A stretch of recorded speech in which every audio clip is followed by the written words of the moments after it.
بسم الله الرحمن الرحيم. الحمد لله الذي أنزل على عبده الكتاب ولم يجعل له عوجا قيما لينذر بأسا شديدا من لدنه ويبشر المؤمنين الذين يعملون الصالحات أن لهم أجرا حسنا ماكثين فيه أبدا وينذر الذين قالوا اتخذ الله ولدا ما لهم به من علم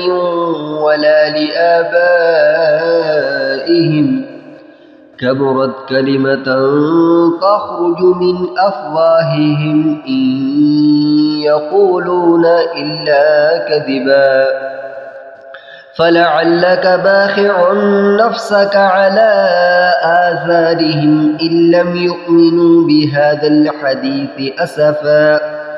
إنا جعلنا ما على الأرض زينة لها لنبلوهم أيهم أحسن عملا وإنا لجاعلون ما عليها صعيدا جرزا